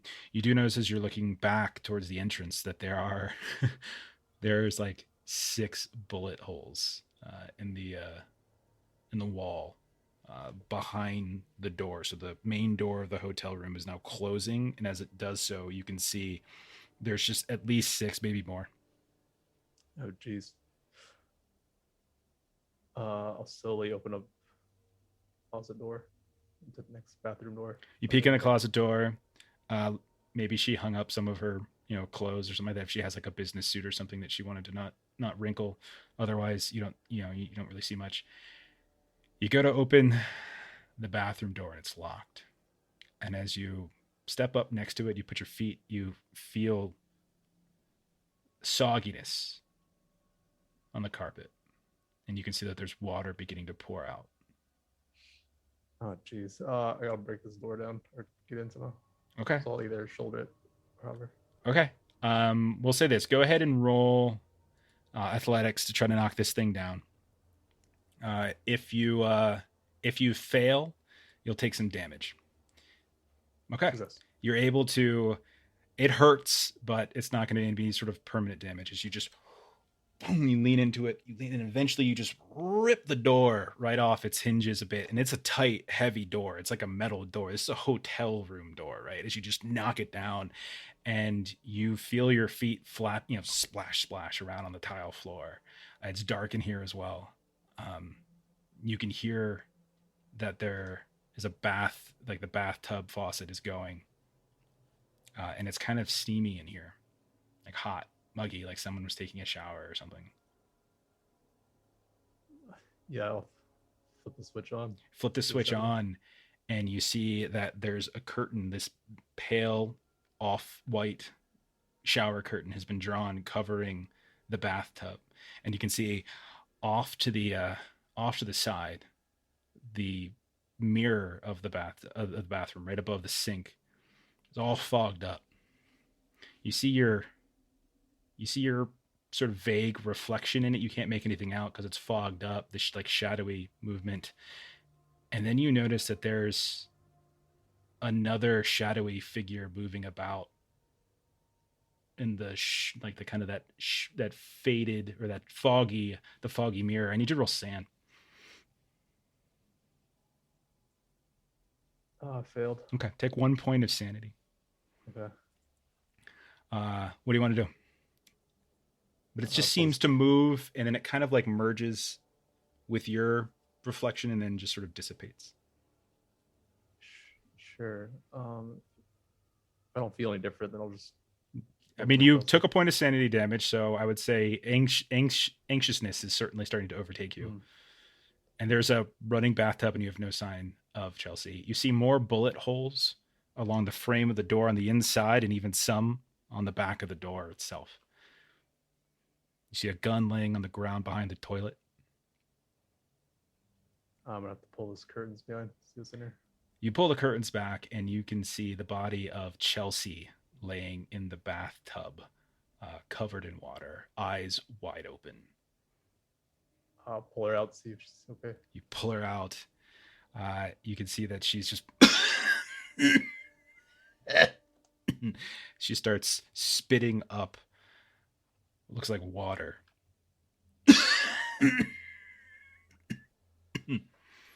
Chelsea, I'm here. You okay? Chelsea, you come to. You don't know where exactly you've been, and there's Agent Vessel holding you. Have what the hell? The hell just happened? You're covered in water. You're in the bathroom floor of your hotel. I think at this point she just kind of like leans over and just continues to barf up what's remaining of Okay. water. And we'll cut over then to the driveway Oh, God.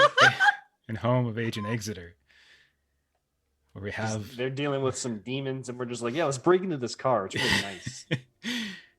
So, Agent Fawn, what are you doing? Trying to sneak and see what was dumped out of the box. Okay, roll stealth.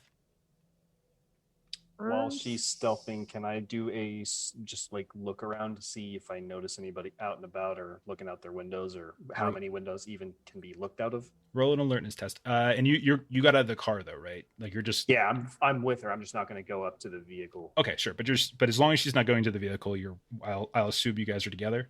Yeah. Okay, go ahead and roll. Okay, crit fail on that. Okay.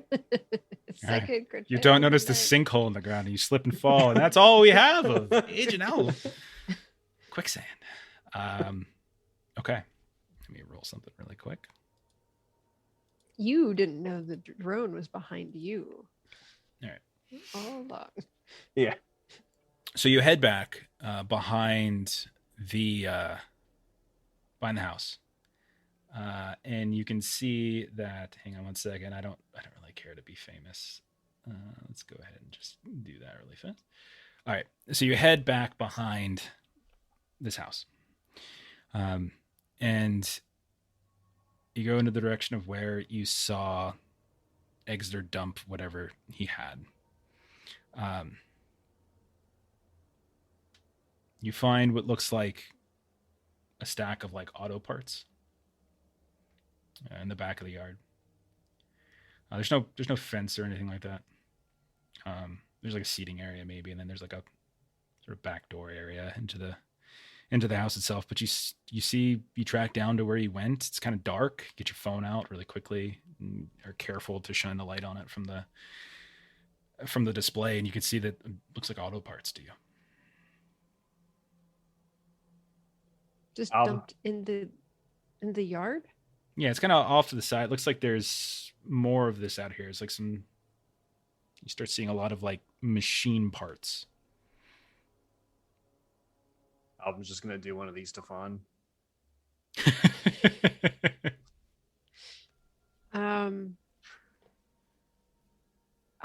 Neither I nor Fawn know much about vehicles, but I know that there were vehicles that we tried to destroy after chapter 1. So one of them being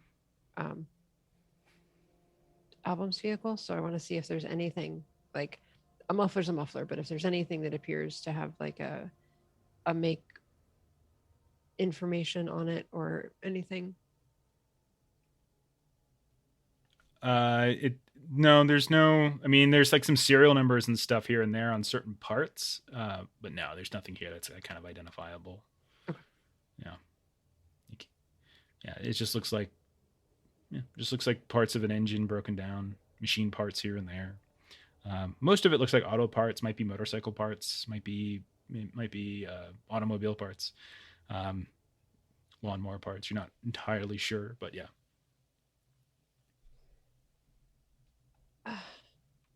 I'll grab one random thing that has a serial number. Okay. That's small and Yeah. pocketable. That's fine. Can I just take a quick look around to see if there's anything else? Like, is there backyard furniture or barbecue? Like anything Okay. like that along this? Roll an alert. I wish I were better at these things. I failed. Okay.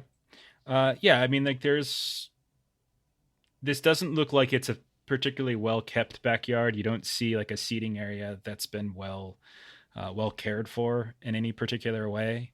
You do see there's a door that goes onto the almost looks like a back porch, and probably into the home itself. Doesn't look like there's any seating placements there as well, but no. How much time has passed since you've been in the backyard area? I would say 5 minutes, maybe 10 at most, if she's searching. Album's just gonna like tap Fawn on the shoulder, not gonna say anything, and then he's just gonna like tap his wrist and then say like without just kind of do those motions to her. All right, I want to go back over towards the vehicle. Okay. So you go over towards the vehicle. You want to do? Any windows open? There are no windows open, no. And it's locked. Okay, so yeah, would you say that car locks are a part of electronic security systems Well, it is power. and a car alarm? Yeah, I've been mulling this over since the demon's been attacking Chelsea. That's a fair point. I think it's like a craft mechanics that I'm looking for like, hang on. Let me double check. What kind of craft skills or anything do you have? Anything like that? I have microelectronics as my crafts skill. Okay. Terribly overqualified. I can turn this car into a toaster. Okay. Is that what microelectronics is? Turning stuff into toasters? I'll be damned. Just take all the components out and reconfigure it. Okay. And didn't you do something? What was it you did with your home scene? You did like you wanted to use something for something else, like the electronics thing or something? Yeah, it was the learning electronic security systems as like a skill, which is int times 5. It's like a special skill or whatever from what I recall on the handbook page.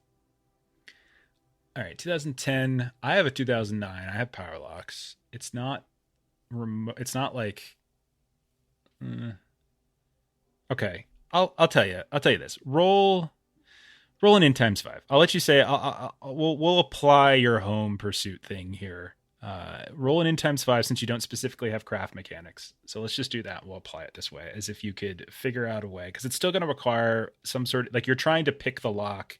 Ooh, got it. Success. Okay. All right. Roll a 2. So we'll say that you have something on your person that, maybe it's an app on your phone, or maybe it's actually no, since you said you had like some kind of crappy phone, right? So yeah, we'll say like, oh no, I have a smartphone. I just don't give out the personal number. Yeah. Something that lets you sort of mimic the remote signal of a keyless entry thing. And we'll say that. All right. And that allows you, and it takes a moment because like you have to like the phone's got to kind of catch the signal and stuff. And you have to take a look at look in the front window, see if you can see like a van or something like that. And then you're able to run through it. And it takes a couple minutes. And you're able to eventually, you hear the opening of the locks as you have found a way into the vehicle. Once Album hears the doors unlock, he's going to pocket his phone. He's going to turn on his heel and walk to his truck. Okay. All right. And it's a good thing you're walking away because Fawn is just looking at you like, what the hell? You had a problem with this and you can do that? But you don't see that look because you're walking away. Okay. So what are you then doing, Fawn? I am going to fairly quickly pop the hatch. Qualification. Okay. You pop the hatch fairly quickly. Snagging the box. Okay.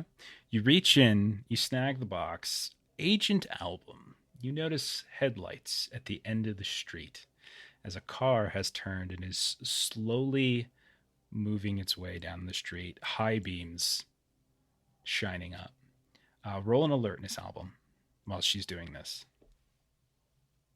That's success. Do I Clutch. notice a little bulb? You thing do, on in top? fact. Damn it! This is You why I did notice the a little wrist bulb thing. thing.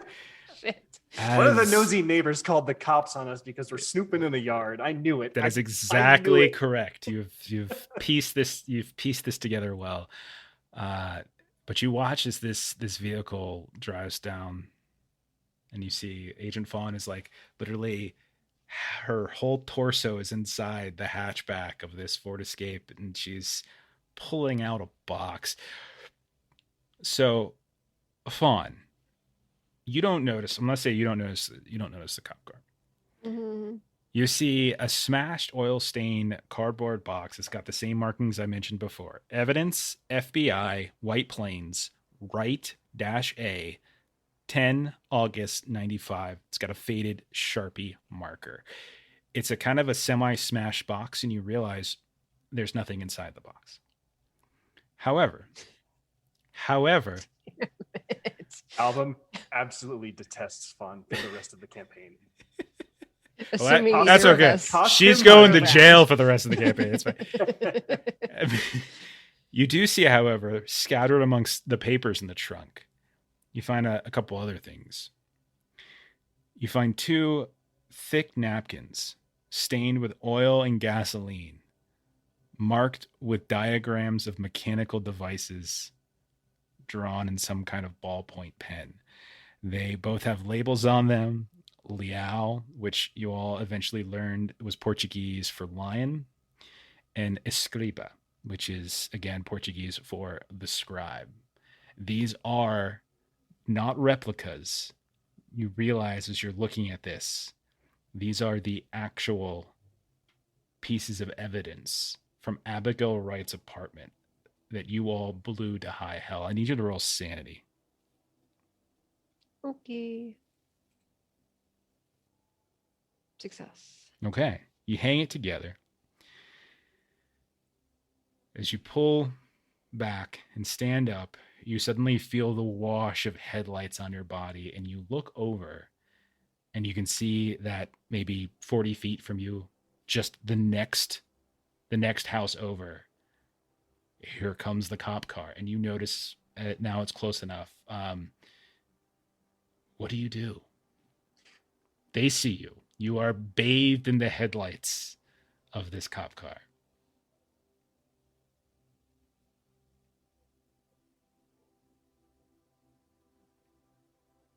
Either of you can choose to do something. So they drove past me and ignored me? No, you are further back. Remember, we said that she drove down the street and turned around, and it was like a house away. So they're about to reach her at Exeter's residence, and then they'll hit you after that. Assuming they don't stop and inquire about this 50-something-year-old white woman that's breaking into the Ford Escape of a man who lives here, who's an African American. They don't necessarily know if you guys don't necessarily know if there's anybody else who lives here. So at this point, could I try and set off a car alarm in a direct, like in an opposite direction of Fawn? Ooh, with your fancy gizmo thingy that we just made up? Oh, either that or a rock. Just bash a car with a rock. That'll do it. I like that idea better.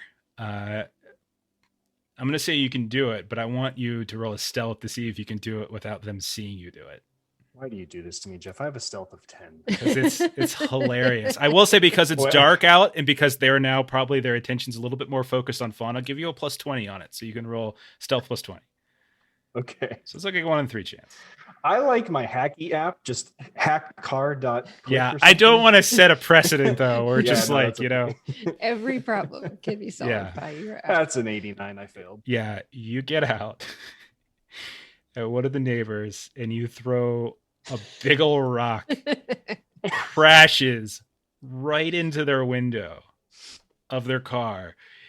The alarm starts going off, and then you see the lights of the car, the police car.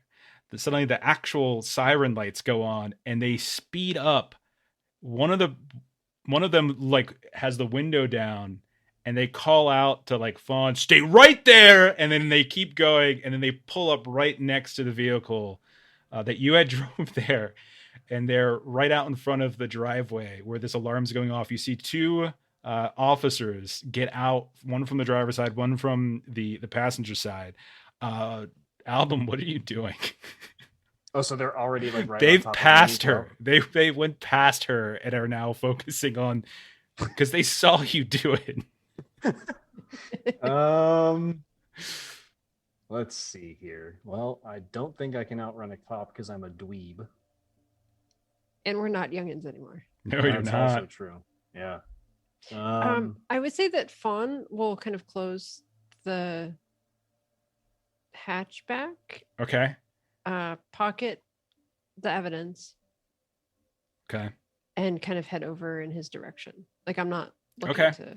You close I'm the heading to- hatchback, and then you start walking towards this one of the cops who whirls around at you with the sound of the hatchback, gun drawn, and they say, "Stay right there, ma'am. Stay right there."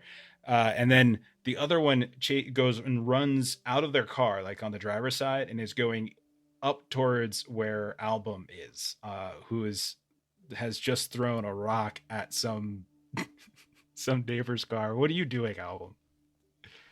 Album's just going to lean into. I'm assuming like lying would just be persuade rolls. Do whatever you want to try to do here. Yeah, he's just gonna act like a lunatic and just act like he's off his rocker. He's just gonna start screaming conspiracy theories that he actually believes in, but just with like, like Okay. the microwaves have gotten into my teeth and the bees are rattling my skull molecules. Okay. He's good.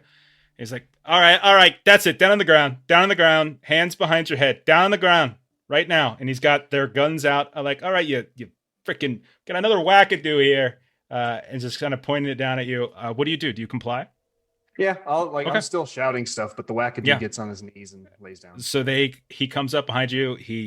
You are cuffed. That's fine. You're cuffed, and he pulls you up out of the car.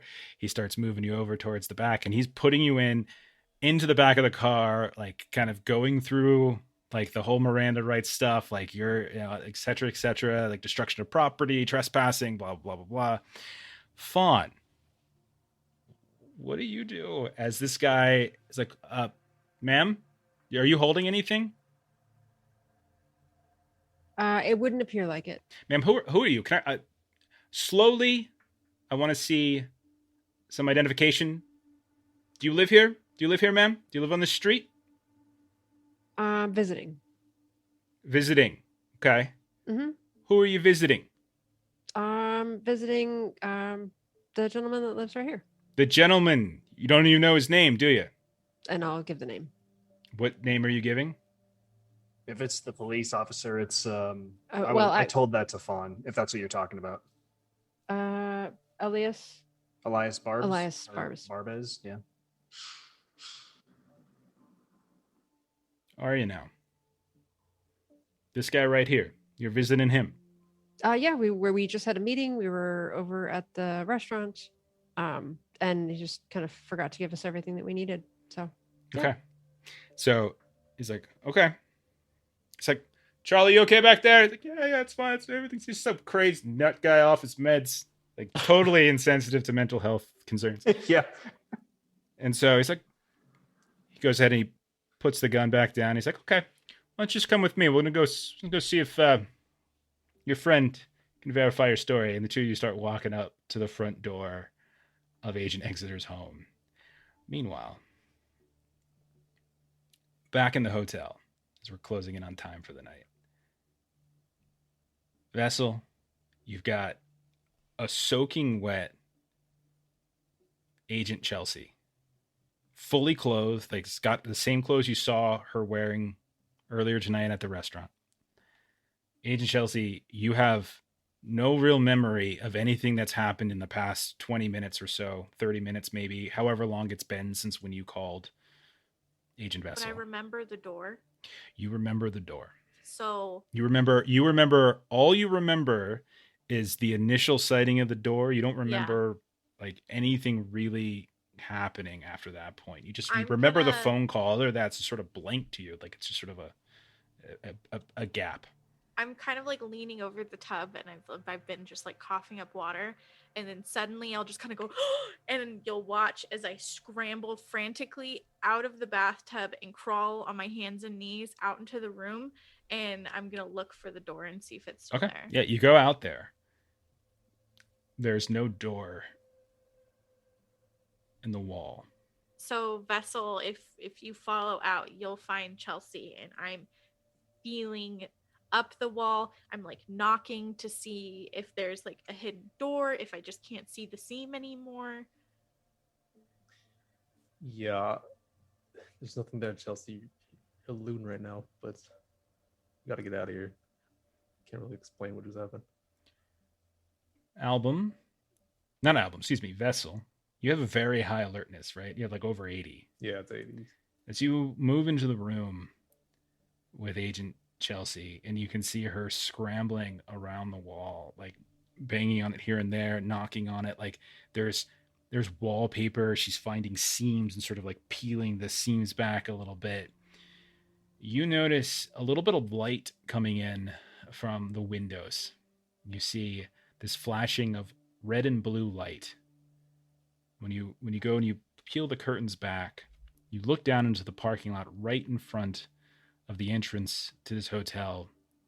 You can see that there are 3 cop cars downstairs where you just came up a few moments ago. People are getting out. The lights are on. There's like, they're running out. They're going into the lobby of the building. And that's where we're going to go ahead and end it for tonight. No. Oh God. You guys can think about how you're both Ending gonna the do night with all of cards. us ending in prison. It's gonna be a Everyone's prison going to break prison. next episode. Yeah. Right? Oh Make my your new gosh, that's- characters. Are we doing are we doing a famous heist movie setting for the next one to We get should. out of jail? Jeez. Oh, this was A fun. certain body of water and a number that comes out of 10 comes Oh, after yeah, 10. yeah. Okay. Okay. We could do that. Okay. Do you guys want to do your rolls for your... So many Yes. failed. Yeah. I So many always fails. forget this. So why don't we go ahead and do that now while we're on online so we can keep track of it. So go ahead and roll your d4s and such for any of the skills that you failed a test on. Meanwhile, I am going to go ahead and plug all the other stuff that we do here. So for those of you who hung out tonight, thank you for hanging out. Got a couple subs at the beginning of the night. Definitely appreciate that. For those of you... Oh, did well. For those I of did you... 3 4s. Very nice. For those of you who watch us on YouTube or watch us on VOD, thank you for thinking of us there and watching our show. We really, really do appreciate it. We've got other stuff as well. In addition to Delta Green, we've been playing an Alien campaign, Alien RPG by Free League. We've been doing that for a couple months as well. That is every other Monday night, and it also goes up on our YouTube channel.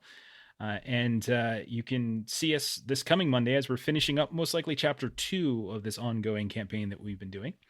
And on Saturdays, we normally play Worlds Without Number, this little sci-fantasy hex crawl that a few of us that you see on the screen have started up. We're not going to be doing that tomorrow just because it's a holiday weekend here, but normally we'll be there on Saturdays. And then we're also every other Monday playing Things from the Flood. I've got some new stuff coming down the pike over the summer that you can kind of keep an eye on. So if you really want to keep track of stuff, you should catch me on Twitter at lollygaggerco, where I'll announce like all new shows, when we're doing stuff, changes to the schedule, that kind of stuff. It's the easiest way to keep track of when we're going and what we're doing and all that kind of stuff. So we're going to go ahead and see who's still running games tonight. Looks like the Defenders are still up, so we'll go ahead and give them a quick raid. They are, speaking of Alien, playing Alien. I think they're playing Destroyer of Worlds. So that's it for tonight for us. Very much appreciate everything that you all played tonight. You guys were great. It was a lot of fun, a lot of weird stuff. We split the party so fast. My head split in like the same amount of heads. I'm like, gotta go up here, gotta go down here, gotta go there. But it's fine. It's all good. It makes perfect sense and it's super fun and it makes really dramatic situations. So thanks everybody. We'll catch you in a week for more Delta Green. So have a good night.